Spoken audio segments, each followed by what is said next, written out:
Hello दोस्तों, मैं अमित कुमार श्रीवास्तव एक बार फिर से वेलकम करता हूं आपका अपने channel physical education by Amit Kumar पर। और लास्ट वीडियो जो मैंने अपडेट किया था वो अपडेट किया था ऑब्जेक्टिव्स ऑफ प्लानिंग पे, और आज का वीडियो उसके आगे के टॉपिक का है क्लास 12th का, जिसमें नेक्स्ट हेडिंग हमारी चालू हो रही है various committees and their responsibilities pre, during and post. इसमें सबसे इम्पॉर्टेंट चीज़ है समझने वाली, सबसे पहले जो हेडिंग है उसको कंफर्म करते हैं। हेडिंग क्या है कि various committees and their responsibilities, यानी कि कई सारी तरीके की जो कमेटीज़ बनाई जाती हैं। अगर एक नॉर्मल एग्जांपल को लेके चलेंगे और इस तरीके से नॉर्मली समझेंगे तो हम लोग जब कहीं टूर्नामेंट कराते हैं या कहीं पर भी कोई गेम करा रहे हैं तो वहाँ पर क्या होता है, अलग अलग तरीके की कमेटी बनानी पड़ती। कुछ लोगों का बंच होता है, 3-4 लोगों की कमेटी, 5-6 लोगों की, वो डिपेंड करता है स्ट्रेंथ पे। तो एक कमेटी बनानी पड़ती है कई तरीके की, जो क्या करती हैं कि अलग अलग तरीके की रिस्पॉन्सिबिलिटी को बियर करती हैं। जैसे एक कमेटी वेलकम कमेटी हो गई, एक बजट से रिलेटेड कमेटी हो गई, एक फाइनेंस वाली कमेटी हो गई। तो इन सबके पास अपनी अपनी रिस्पॉन्सिबिलिटी। फाइनेंस कमेटी के पास फाइनेंस से रिलेटेड सारा वर्क होगा, वेलकम कमेटी के पास जो टीमें आ रही खेलने उनके वेलकम करने का होगा, रिसेप्शन कमेटी के पास रिसेप्शन पर कोई न्यूज़ नॉलेज अवेलेबल कराने की रिस्पॉन्सिबिलिटी होगी। तो ये सारी रिस्पॉन्सिबिलिटी अलग अलग कमेटियों बनाकर उन कमेटियों में बांट दी जाती है, जिससे ताकि इवेंट को नॉर्मली और इजीली निपटाया जा सके। तो ये एक छोटा सा डिस्क्रिप्शन था आपका किस पर, various committees and their responsibilities पे। अब इसमें आता है प्री, ड्यूरिंग एंड पोस्ट, कि आखिर ये है क्या। देखिए, while organising sport event, various committees are formed for systematic and smooth conduct of competitions and tournament। जो भी मैंने अभी आपको बताया कि कई तरीके की जो भी कमेटी बनाई जाती है, जो भी कमेटी वो बनाई जाएगी, वो टूर्नामेंट को और कंपटीशन को ईज़िली कंडक्ट कराया जा सके, इस वजह से बनाई जाती है। आगे देखिए, in fact organising and conducting of sports event involve a lot of planning and preparation. Generally, there is a committee of management which usually consists of one representative from each institution concerned.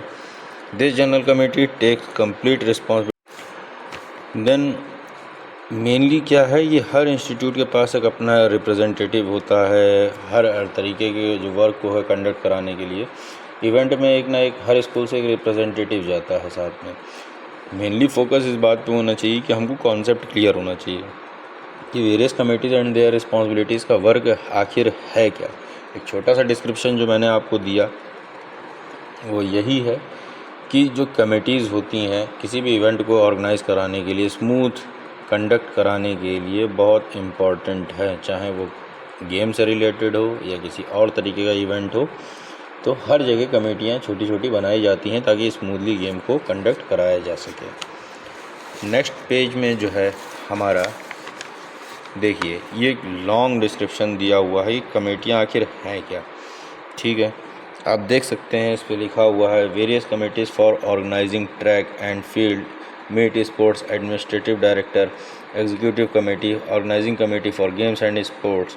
फिर आता है publicity committee, boarding and lodging committee, reception committee, decoration and ceremony committee, transportation committee, ground and equipment committee, committee for entertainment and refreshment, committee and entries and programs, committee for officials, announcement committee, first aid committee, finance committee। तो ये सारी committee जो बनाई जाती हैं एक event को conduct कराने के लिए, उनका डिस्क्रिप्शन आपको दिया हुआ है।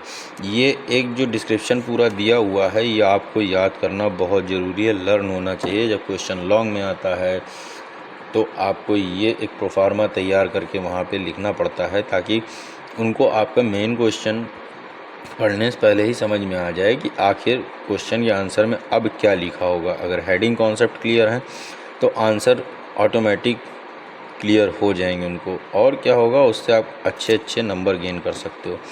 अब इस प्रोफार्मा के बाद आप चाहे तो इसका स्क्रीनशॉट ले सकते हैं। देखिए आगे इस प्रोफार्मा के बाद क्या चालू हो रहा है। इस प्रोफार्मा के बाद अब इसी के बारे में क्लियरेंस चालू हो रहा है। फर्स्ट पे लिखा है पब्लिसिटी कमेटी, यानी जो भी कमेटी बनाई जाए, देखिए मैं किताबी में ज्ञान जो लिखा हुआ है इसमें जो मैं बता रहा हूँ उससे कनेक्ट कराने की कोशिश कीजिए कि मैं एग्जांपल के थ्रू आपको समझाने की कोशिश कर रहा हूँ सब कुछ। तो जो एक हेडिंग अंडर में जो लिखा है इनडायरेक्टली मैं उसी को समझा रहा हूँ, लेकिन रिटन फॉर्म में नहीं, मैं उसके कॉन्सेप्ट को क्लियर करता चल रहा हूँ। पब्लिसिटी कमेटी, पब्लिसिटी कमेटी क्या है? किसी भी इवेंट को ऑर्गेनाइज़ कराया जाएगा तो जब तक लोगों को नहीं मालूम होगा, जब तक सबको नहीं मालूम होगा तो कि आप इनविटेशन नहीं भेजोगे तो लोगों को कैसे पता चलेगा आप एक इवेंट ऑर्गेनाइज़ करा रहे हो। तो उससे रिलेटेड एक कमेटी बनाई जाती है जिसको बोला जाता है पब्लिसिटी कमेटी।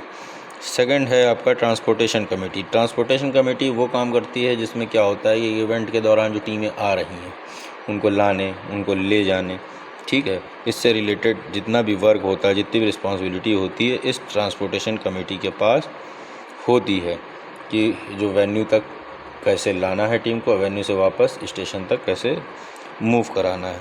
नेक्स्ट है बोर्डिंग एंड लॉजिंग कमेटी। ये आपका जो भी लगेज से रिलेटेड वर्क है वो ये कमेटी संभालती है। डेकोरेशन एंड सेरेमनी कमेटी, जो इवेंट को रिलेटेड जितना भी डेकोरेशन किया जाता है, जितना भी सेरेमनी की जाती है उससे रिलेटेड कमेटी है। फिर आता है आपका ground and equipment committee. Ground में जो गेम होना है, जो इवेंट होना है उससे रिलेटेड जो इक्विपमेंट यूज़ होना है, फॉर एन एग्जांपल वॉलीबॉल खेला जाना है तो वॉलीबॉल नेट, वॉलीबॉल और प्लस ग्राउंड जितना भी यूज़ होना है, इक्विपमेंट उससे जितने भी रिलेटेड हैं उनकी देखभाल करना, उसके बारे में ख्याल रखना, इन सब के रिलेटेड जो जिम्मेदारियाँ दी जाती है वो इस कमेटी को दी जाती है। फिर आता है हमारा 6 पॉइंट हमारा क्या है? Committee for refreshment and entertainment. Refreshment होता है जो इवेंट के दौरान उनको खाना पीना और ये सब ये जो प्रोवाइड कराई जाती हैं वो होता है हमारा रिफ़्रेशमेंट।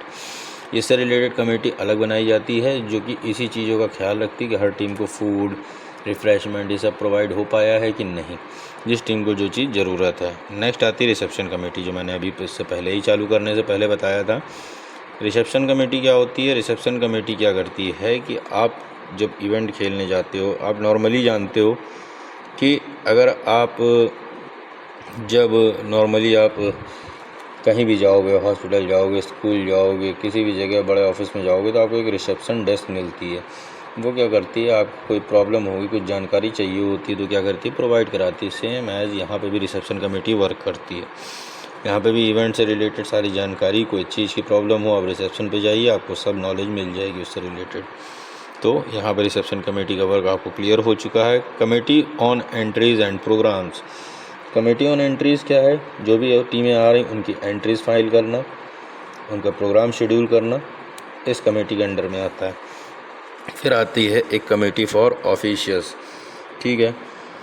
इसमें कौन आते हैं? रेफरीज, जजेस, recorder, clerk of the course, starters, marshals, track umpire, time keeper and lap scorer for athletic meet and referees, umpire, time keeper, recorder, judges etc in case of games as per the requirement। जितने भी officials होंगे, चाहे उसमें जजेस हो, referee हो, time keeper हो, lap scorer हो, सब ऑफिशियल्स ही होते हैं। तो इन सब से रिलेटेड कमेटी, ठीक है, जिसमें सब लोग आएंगे।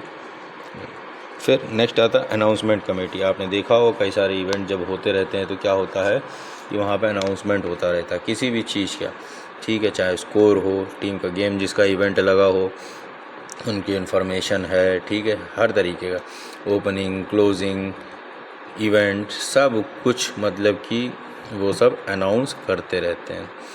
नेक्स्ट आता first aid committee. First aid committee आया है तो मैं सबसे पहले आपको एक फ़र्स्ट एड के बारे में बात बताना चाहूँगा। द मेडिकल और जो भी चीज़ हम प्रोवाइड कराते हैं एक लाइफ सेविंग मोड में किसी मेन मेडिकल अटेंशन को मिलने से पहले, वो होता है फर्स्ट एड, यानी the facility who we provide a victim और a person before a main medical attention, यानी किसी भी मेन मेडिकल अटेंशन से पहले जो भी हमको अपनी लाइफ को सरवाइव कराने के लिए जो भी एड दिए जाते हैं, ठीक है, किसी को बचाना है तो एक मेन हॉस्पिटल तक पहुंचने से पहले उसको इतना प्रिकॉशन देना कि वहाँ तक उसकी सांस चलती रहे, वो ज़िंदा बना रहे, तो वो सब क्या आ जाता है, फर्स्ट एड के अंडर में आ जाता है। तो ये कमेटी ये कमेटी क्या करती है कि कोई भी ग्राउंड पे चोट लग जाए या नॉर्मल की इंजरी आ जाए तो वहाँ पे वर्क करती है। फिर हमारी लास्ट कमेटी आती है फाइनेंस कमेटी, जिसके बारे में मैंने आपको पहले भी बताया। फाइनेंस कमेटी फाइनेंस से रिलेटेड सारे काम की जिम्मेदारी अपने पास रखती है। पैसे को किस तरीके से मैनेज करना, कहाँ कितना खर्च करना है, क्या सबका मैनेजमेंट फाइनेंस कमेटी के पास रहता है। तो ये था आज का वीडियो जिसमें हम लोगों ने पढ़ा various committees and their responsibilities. अब इसके बाद हम लोग पढ़ेंगे इनका काम प्री, ड्यूरिंग एंड पोस्ट क्या होता है। आपको मेरा वीडियो अच्छा लगा हो then please subscribe my channel. आपका एक सब्सक्रिप्शन मेरे मोटिवेशन का काम करेगा। Subscribe my channel and like comment करना बिल्कुल ना भूलें और अपने दोस्तों के साथ शेयर करना तो बिल्कुल ना भूलें। मैं हूं आपका अपना दोस्त अमित कुमार श्रीवास्तव। जल्द ही नेक्स्ट वीडियो के साथ आपसे मुलाकात होगी। Thank you very much.